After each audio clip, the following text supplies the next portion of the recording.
अर्शी शरीफ के मामले में एक पेशरफ्त ये सामने आई कि सुप्रीम कोर्ट ऑफ पाकिस्तान ने सो मोटो लिया, 5 रुकनी बेंच तश्कील दिया।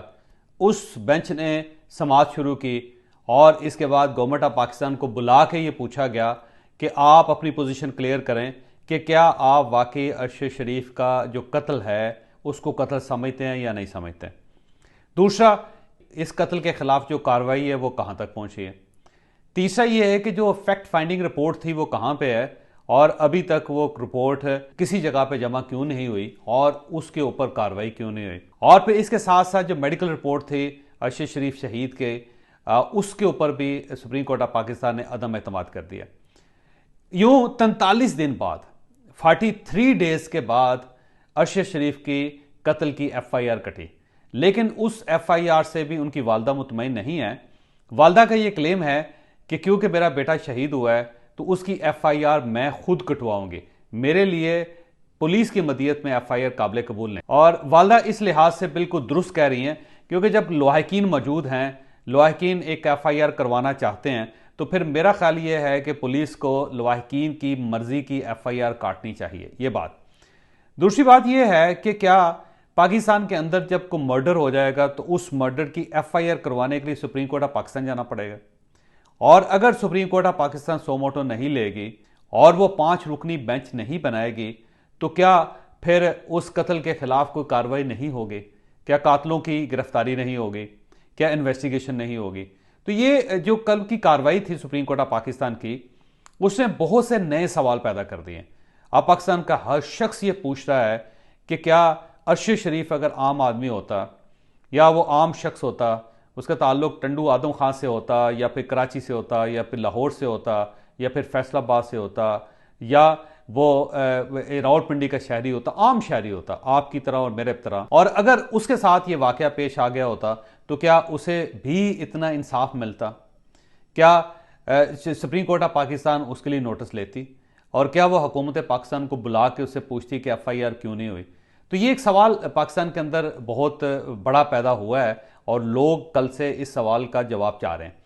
इसको आप एक साइड पर रखिए और सिर्फ अर्शी शरीफ साहब जो है उनका कत्ल, उसको उसको उसको आप नोटिस लें उसका, और उसके बारे में आप कुछ सोचना शुरू करें। एक तो अर्शी शरीफ पाकिस्तान के बड़े सहाफ़ियों में शुमार होते थे, फिर जो उनका कत्ल है उसको हम बेईमाना कत्ल कहेंगे। वो किसी भी तरह एक इंसानियत का जो असूल है या जो अखलाकियात का असूल है उस पर पूरा नहीं उतरता। जिस तरह केनिया के अंदर उनको कत्ल किया गया, शहीद किया गया, और फिर उसके बाद जो पाकिस्तान के अंदर पॉलिटिक्स खेली गई उनके कत्ल पे, मेरा नहीं ख्याल कि उसकी कोई जस्टिफिकेशन हो सकती है। उसके बाद गवर्नमेंट ने नोटिस लिया था और मेरा ख्याल है गवर्नमेंट ने अगर नोटिस लिया था तो उस नोटिस का कोई नतीजा निकलना चाहिए था। एक फैक्ट फाइंडिंग कमेटी भी बनी, फिर एक छोटा सा कमीशन भी बना और फिर इस कमेटी ने तफ्तीश भी की। पाकिस्तान के अफसर केनिया भी गए और वहाँ से पुलिस से और बाकी जो मामलात हैं, जो लोग हैं, उनसे शवाहिद भी इकट्ठे किए। फिर एक रिपोर्ट भी मुरतब की गई। फिर पाकिस्तान में एक पोस्टमार्टम रिपोर्ट भी हुई, वो रिपोर्ट भी आई, उसने भी कंट्रोवर्सी क्रिएट की। लेकिन अर्शी शरीफ का जो कत्ल था वो कत्ल ही रहा, उसके ऊपर जो पर्दा पड़ा हुआ था वो पर्दा ही रहा। उस पर्दे को किसी ने नहीं उठाया और अब तक 43 दिन बल्कि 44 दिन गुजरने के बाद भी आज तक ये फैसला नहीं हो सका कि अर्शी शरीफ को किसने कत्ल किया था और इस कत्ल का मोटिव क्या था। अब सवाल ये है कि जब सुप्रीम कोर्ट ऑफ पाकिस्तान ने नोटिस ले लिया है और ये समाअत भी शुरू हो गई है और हुकूमत से बुला के सवाल भी पूछे जा रहे हैं और कुछ जवाब भी तलब किए जा रहे हैं, तो क्या अब ये कंट्रोवर्सी ख़त्म हो जाएगी? मेरा ख्याल है नहीं। कल की जो समाअत है, बल्कि आज की जो समाअत है और जो सिलसिला इसके ऊपर चल रहा है और जिस तरह गवर्नमेंट से पूछा जा रहा है और जिस तरह सुप्रीम कोर्ट ऑफ पाकिस्तान के रिमार्क्स आ रहे हैं, जिस तरह जजेस मुख्तलिफ सवाल उठा रहे हैं और जिस तरह गवर्नमेंट रिस्पांस कर रही है, मेरा ख्याल ये है कि कंट्रोवर्सी ख़त्म नहीं होगी बल्कि एक नई कंट्रोवर्सी शुरू हो जाएगी।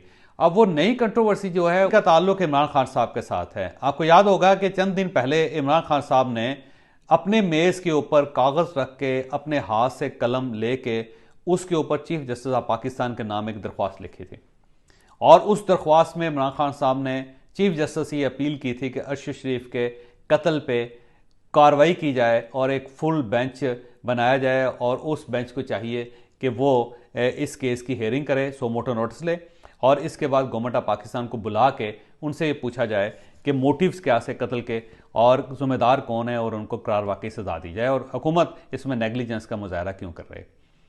जब ये ख़त सुप्रीम कोर्ट ऑफ पाकिस्तान गया तो उसके बाद ये कमीशन बन गया या एक बेंच बन गया और इस बेंच ने कार्रवाई शुरू कर दी। अब सवाल एक बहुत बड़ा ये पैदा किया जा रहा है पाकिस्तान के अंदर कि क्या ये सारा जो फिनोमेना है, ये जो सारी डेवलपमेंट है, उसके पीछे इमरान खान साहब हैं, कि इमरान खान साहब का ख़त इतना अफेक्टिव है कि सुप्रीम कोर्ट ऑफ पाकिस्तान ने इस पर नोटिस भी ले लिया।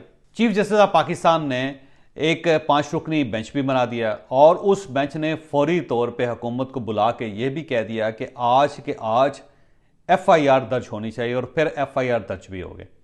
तो अब जो एक सवाल गवर्नमेंट की तरफ से उठाया जा रहा है, जो पाकिस्तान मुस्लिम लीग नून की तरफ से या PDM की तरफ से, अगर आप सोशल मीडिया देखें तो ये बार बार सवाल पूछा जा रहा है कि क्या इसका मोटिव इमरान खान साहब हैं, और इमरान खान साहब ज़ख्मी हालत में ज़मान पार्क में बैठ के इतने इफेक्टिव हैं कि वो आम सादी से कागज़ के ऊपर एक दरख्वास्त लिखते अपने हाथ से तो सुप्रीम कोर्ट ऑफ पाकिस्तान सो मोटो लेने पर मजबूर हो जाती है। फिर 5 रुकनी बेंच भी बन जाता है और बेंच इतना इफेक्टिव होता है कि वो फौरी तौर पर गवर्नमेंट को बुला लेता है और कटहरे में खड़ा करके उनसे सवाल करना शुरू कर देता है। अब अगर देखा जाए तो अरशद शरीफ मजलूम है, अरशद शरीफ के साथ बहुत बड़ा जुल्म हुआ है और अरशद शरीफ की FIR इस तरह 44 दिन बाद दर्ज नहीं होनी चाहिए थी। उनके साथ फौरन इंसाफ होना चाहिए था और जो पाकिस्तान का कानून कहता है, और इस कानून में ये गुंजाइश मौजूद है कि अगर हमारा शहरी पाकिस्तान से बाहर कत्ल कर दिया जाए तो बाकायदा कानून के अंदर दफात मौजूद हैं कि उसके लिए किस तरह इन्वेस्टिगेशन होनी चाहिए, किस तरह किससे पूछना चाहिए और उसका प्रोसीजर क्या है। तो वो जब सारी चीज़ें दर्ज हैं तो क्या अरशद शरीफ साहब को इंसाफ नहीं मिलना चाहिए था? मिलना चाहिए। लिहाजा वो एक हर लिहाज से एक मजलूम शख्स है जिसके साथ जुल्म हो रहा है, ज़िंदगी में भी जुल्म हुआ और ज़िंदगी के बाद भी उस शख्स के साथ जुल्म हुआ। लेकिन इमरान खान साहब ने जब पार्टी बने तो उससे इस जुल्म में इजाफा हो गया। अब लोग, अगर ये इन्वेस्टिगेशन ठीक भी हो, अगर सुप्रीम कोर्ट ऑफ पाकिस्तान कानून के मुताबिक, आइन के मुताबिक, अपने ज़मीर के मुताबिक फैसला कर भी दे, तब भी लोग ये कहेंगे कि इमरान खान साहब के दबाव में सुप्रीम कोर्ट ऑफ पाकिस्तान ने यह फैसला किया। दूसरा, जो ही ये प्रोसीजर शुरू हुआ तो इसके साथ ही PTI के कारकुनों ने एक दूसरे को मुबारकबाद पेश करना भी शुरू कर दी। सब ने ये कहना शुरू कर दिया कि इमरान खान साहब जीत गए, इमरान खान साहब जीत गए। तो ये जो नारे लगाए जा रहे हैं, ये जो दावे किए जा रहे हैं, इनका क्या नतीजा निकलेगा? इनका नतीजा यही निकलेगा कि ये केस भी कंट्रोवर्शियल हो जाएगा, सुप्रीम कोर्ट ऑफ पाकिस्तान के गले पड़ जाएगा। लिहाजा मेरी चीफ जस्टिस साहब से दरख्वास्त है, बल्कि पूरे 5 जजेस से दरख्वास्त है कि आप डेफिनेटली मेरिट पे फैसला करें और मेरिट पे फैसला करना चाहिए। और आपका जो किरदार है वो वाकई अहम किरदार है, क्योंकि वाकई आप मजलूम को इंसाफ देना चाहते हैं। आपने अरशद शरीफ का केस उठा के पूरी सहाफ़ी बरादरी का दिल मोह लिया है, बल्कि पाकिस्तान के अंदर बेशुमार, बल्कि करोड़ों की तादाद में लोग हैं जो आपको इस वक्त अप्रिशिएट कर रहे हैं। लेकिन खुदारा कोशिश कीजिएगा कि ये केस इमरान खान साहब के पलड़े में नहीं पड़ना चाहिए। अगर ये उनके पलड़े में चला गया तो फिर डेफिनेटली इंसाफ कितना ही आपने अच्छा क्यों ना किया हो, लोग आपके ऊपर सवाल उठाएंगे, लोग फिर बातों से बाज नहीं आएंगे। लिहाजा अरशद शरीफ के इशू को पोलिटिसाइज नहीं होना चाहिए, ना इसे हुकूमत के खाते में जाना चाहिए और ना ही इसे PTI के खाते में जाना चाहिए, ना ही इसे इमरान खान साहब के खाते में जाना चाहिए और ना ही इसे सहाफ़ती बरादरी के खाते में जाना चाहिए। इसे सिर्फ एक केस के तौर पर लेना चाहिए और जो शख्स मुलव्वस है इसमें उसके खिलाफ कार्रवाई होनी चाहिए। और अगर इनकी वालदा ये चाहती हैं कि FIR इनकी मदीयत में हो तो फिर मेरा ख्याल है कि उनकी मदीयत में ये कार्रवाई या FIR ज़रूर होनी चाहिए। तो सुप्रीम कोर्ट ऑफ पाकिस्तान को चाहिए कि वो उनकी वालदा को सुने और वालदा को सुनने के बाद अगर मुनासिब समझें तो फिर एक नई FIR का हुक्म दें और उसके मुताबिक फिर अरशद शरीफ साहब के कत्ल की इन्वेस्टिगेशन होनी चाहिए। लेकिन साथ ही साथ सुप्रीम कोर्ट ऑफ पाकिस्तान इस तासुर को ज़ाहिर करे कि इस केस के पीछे इमरान खान साहब हैं, या इमरान खान साहब का लेटर इतना इफेक्टिव है कि वो अगर सादे कागज़ पे आड़ी तिरछी लकीरों के साथ भी लिखा हो तो सुप्रीम कोर्ट ऑफ पाकिस्तान उसको इतना सीरियस लेती है, चीफ जस्टिस ऑफ पाकिस्तान इतना सीरियस लेते हैं कि एक 5 रुकनी बेंच बना देते हैं।